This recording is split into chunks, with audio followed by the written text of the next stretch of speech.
అందరికీ నమస్కారం. ఈరోజు పెద్దపల్లి జిల్లా రామగుండం కాన్స్టిట్యున్సీకి గౌరవ రాష్ట్ర మంత్రులందరూ వస్తూ ఉన్నారు.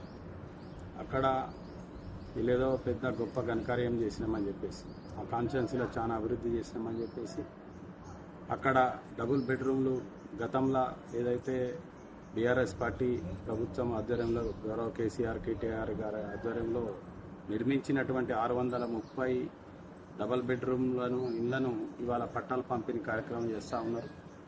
అవి వీళ్ళ ప్రభుత్వం వచ్చి 2 సంవత్సరాలు అవుతుంది. అదేవిధంగా అవి దాదాపు 90% పూర్తయి కూడా 2 సంవత్సరాలు అవుతా ఉంది. ఆ 10% నిర్మించడం కోసం 2 సంవత్సరాలు పట్టింది. అవి ఇంకా ఇప్పటికి కూడా అసంపూర్తిగానే ఉన్నాయి. కాకపోతే ఒక ఎన్నికలు, మున్సిపల్ కార్పొరేషన్ ఎన్నికలు వస్తున్నాయి కాబట్టి రామగుండంలో ఏదైతే ఆ పట్టాలు పంపిణీ కార్యక్రమం పేరు మీద ఒక షో చేయడం కోసం వీళ్ళు వస్తూ ఉన్నారు. అవి ఇంకా ఇప్పటికీ అసంపూర్తిగానే ఉన్నాయి.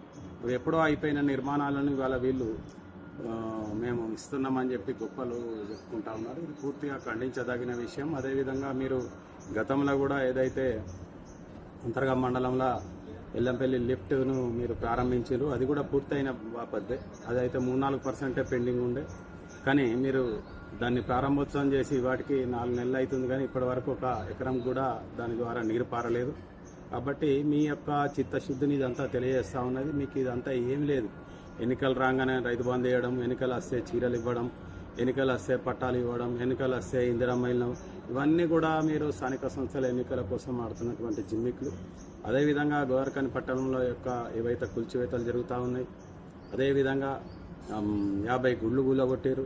అదేవిధంగా మున్సిపల్లో పెద్ద ఎత్తున అవినీతి జరుగుతూ ఉన్నది, బూడిద దోపిడీ జరుగుతూ ఉన్నది, ఇసుక దోపిడీ జరుగుతూ ఉన్నది. స్థానిక కాంట్రాక్టర్లను విస్మరిస్తూ ఉన్నారు. స్థానిక లేబర్లకు పని దొరకట్లేదు, స్థానిక లారీలకు అవకాశం దొరకలేదు. ఈ విధమైనటువంటి అన్ని దుర్మార్గాలకు ఇక్కడ గెలిచినటువంటి రాజ్ ఠాకూర్ మకాన్ సింగే కారణం. దీని మీద మీరు ఏ విధమైనటువంటి చర్యలు తీసుకుంటారు? ఇంత పెద్ద అవినీతి మీద మీరు ఏం మీ జవాబు ఉండాలని చెప్పేసి ఈ యొక్క సోషల్ మీడియా ద్వారా మిమ్మల్ని రామగుండం ప్రజల పక్షాన మేము ప్రశ్నిస్తా ఉన్నాం. దీనికి మీరు జవాబు చెప్పాలని చెప్పి డిమాండ్ చేస్తాం.